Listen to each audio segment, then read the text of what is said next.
Oke, satu, dua, masuk banget. Jeng jeng jeng jeng jeng jeng jeng jeng jeng jeng.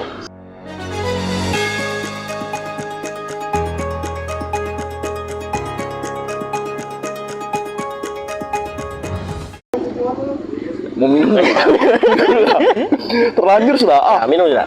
Baik, Assalamualaikum warahmatullahi wabarakatuh. Selamat datang di Kejar Tayang Season 2. Karena Season 1 sudah pernah tayang, dan kali ini kita lanjut di season yang kedua di channel yang berbeda. Dan kali ini saya pembawa acara kalian akan selalu hadir di setiap episodenya. Hadirkan samping saya bintang tamu pembawa acara. Jadi nanti setiap tamu-tamu kita yang hadir di sini akan membawakan berita, Pak. Selamat datang Bapak Daus. Selamat datang, Ya. terima kasih Ya. atas undangannya Ya, tanpa ya. briefing. Ya, kami senang Bapak hadir di berita kita kali ini, Pak. Iya, dan beritanya belum dikirim sampai Ya, nanti kita kirim Ini dimulai. sebelum masuk beritanya. Jadi, di mana kita akan membahas sebuah kejadian-kejadian yang menarik, lalu kita diskusiin. Dan bagaimana pendapat tamu kita hari ini. Apa aja yang kita akan bahas? Satu, temanya politik, Pak. Yang kedua, itu tentang pendidikan. Dan yang terakhir, tentang kesehatan. Oke, kita langsung masuk ke berita pertama. Silakan nanti Bapak Daus bacakan.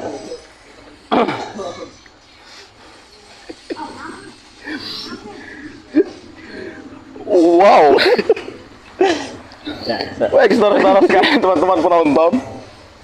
Jaksa Negeri Tarakan, Kalimantan Utara telah berhasil mengeksekusi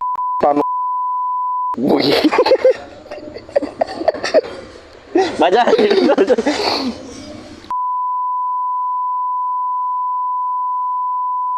Kepala Kejaksaan Negeri Kota Tarakan. Oke, berita yang sangat menarik Pak Daus ya. Jadi ada kita ini nggak asing lagi kayaknya.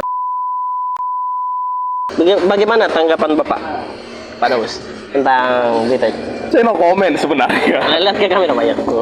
Jadi ya lagi-lagi ya, kalau berbicara tentang Kecil agak dikit tinggi Pak suara. Oh iya, Tolong. Jadi ranahnya ini ya, temanya politik ya. Ya, tentang Lagi-lagi kalau temanya itu politik, lalu saya tidak lepas dari yang namanya dugaan-dugaan kasus-kasus yang terjadi pada politikus-politikus. Oke, ya. Khususnya pada segmen dan penyalahgunaan jabatan dan lain sebagainya. Namun perlu kita pahami bersama Ya, apa tuh Pak? sebenarnya bahwa Negara Kesatuan Republik Indonesia ini sedang berada dalam sebuah fase.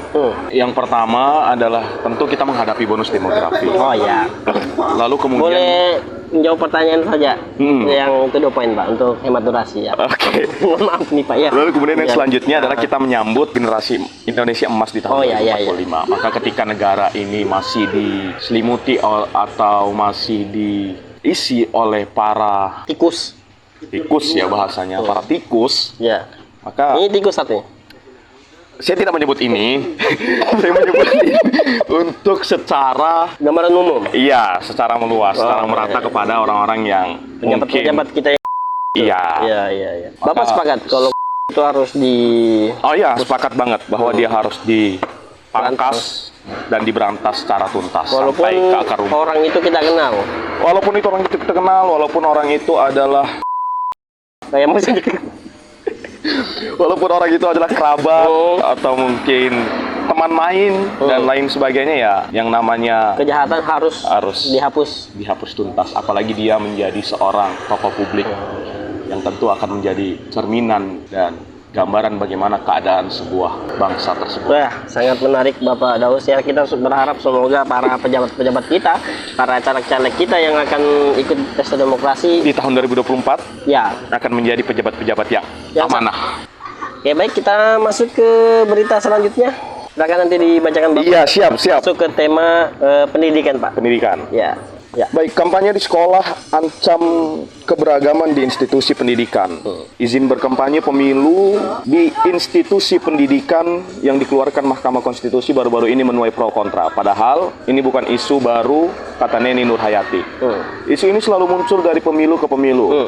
Indonesia ini bisa menerima kalau kampanye dilakukan mulai tingkat SMU untuk siswa mulai kelas 11 atau kelas 2 SMA, tetapi tidak pada tingkat di bawah itu.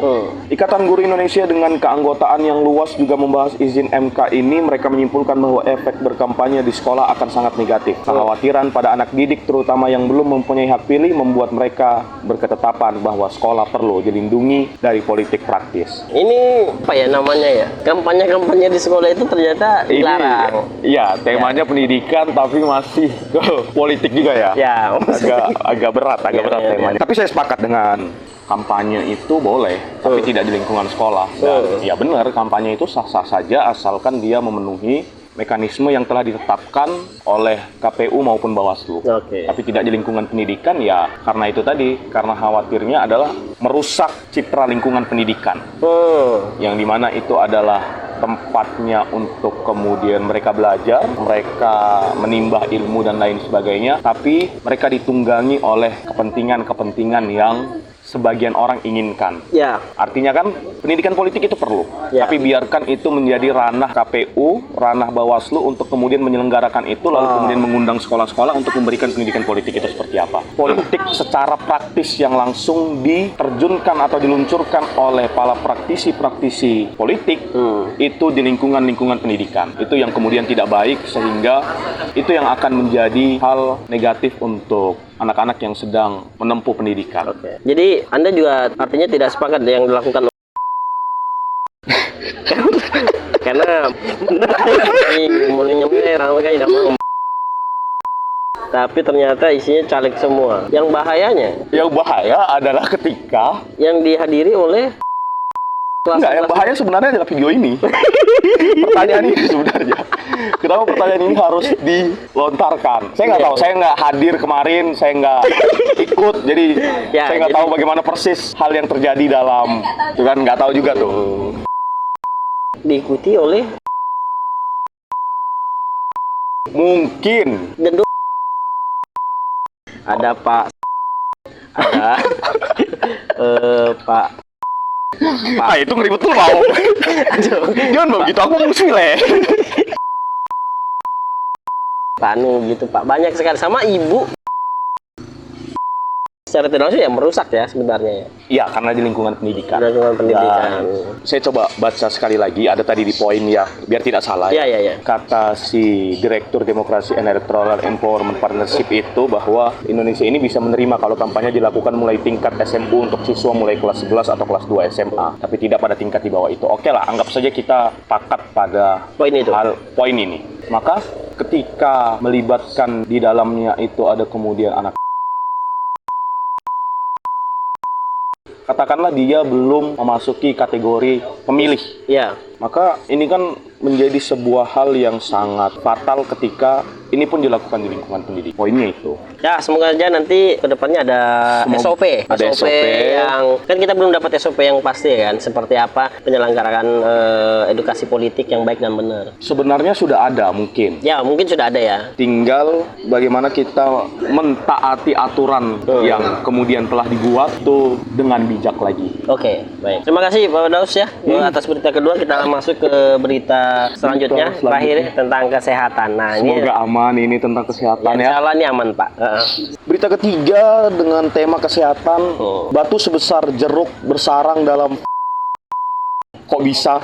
Ya kok bisa nih? Seorang wanita mengalami kasus langka dengan keberadaan batu cukup besar di antara organ panggulnya. Wanita 27 tahun itu mengidap cerebral palsi spastik. Disebut juga wanita itu terbaring di tempat tidur dan bergantung pada perawatan. Wanita itu juga memiliki riwayat inkontinensia urin, yakni kondisi berupa hilangnya kontrol otot kandung kemih yang menyebabkan seseorang kesulitan menahan buang air kecil. Setelah dioperasi, pasien kemudian dipulangkan dengan antibiotik dan perawat disarankan untuk melakukan tindak lanjut yang dijadwalkan. Analisis batu yang ada di antara organ panggul wanita tersebut terbentuk dari campuran kalsium, oksalat, dan kristal struvit. Di samping itu, dokter menjelaskan batu seperti dialami wanita tersebut adalah kasus yang jarang, mirip dengan batu ginjal. Batu biasanya dipengaruhi oleh berbagai faktor, termasuk pola makan, pH urin. Ini berita agak berat ya bahasa ya, agak kedokteran berat ini ya. Tapi semoga ini bisa mengedukasi kita, ternyata kesehatan itu penting. saya kira tadi dari judul beritanya ada jeruk di. Nggak mungkin dong, terlalu. Bapak tidak tahu Apa bahwa itu? apapun barang itu bisa masuk ke dalam. Nggak juga jeruk lah. Dia tuh fleksibel, Pak. Jadi tuh bilang dulu. Kan semakin lama ditunggu, Pak. Makanya kalau banget. Ini apa sih? Ngerinya. Oh ya. Jadi bagaimana tanggapan Bapak? Pesannya dari Ini poin terakhir, saya pikir pesannya ya, adalah apa itu? hal apapun yang terkait mengenai kesehatan itu dipengaruhi berbagai faktor, dan kebanyakan itu rata-rata di pola makan. Oh, ya. Pola makan yang tidak sehat, pola makan yang kemudian tidak teratur, Betul. dan lain sebagainya. Betul. Maka perlu untuk kemudian menjaga pola makan kita yang baik dan pola makan kita yang teratur. Itu sebenarnya poinnya. Oke, baik di sini. sekali ya. Dan jangan tahan kencing kali. Itu juga. Kencing. Kalau mau kencing langsung Jangan kencing tahan aja. kencing. Pokoknya buang air lah. Buang air lah. Buang air besar ataupun buang air kecil. Betul. Ketika kita sudah merasakan mules, kebelet, dan lain sebagainya, maka segerakan untuk dibuang, karena biar proses pencernaan itu berlangsung dengan Baik. bagaimana mestinya. Ya, betul. Begitu barangkali. Ya, siap. Terima kasih Bapak Daus. Dan demikianlah Kejar Tayang kita episode kali ini. Terima kasih para teman-teman yang sudah menyaksikan, dan juga saya ucapkan terima kasih Bapak Daus sudah Terima kasih hadir. sudah dihadirkan di sini untuk sedikit menguji mental, mental Pak. Ini membahas macam- tentang berita-berita yang Ya. sangat luar biasa ini. Ya, terima kasih. Kami ucapkan sampai jumpa di episode berikutnya. Assalamualaikum warahmatullahi wabarakatuh.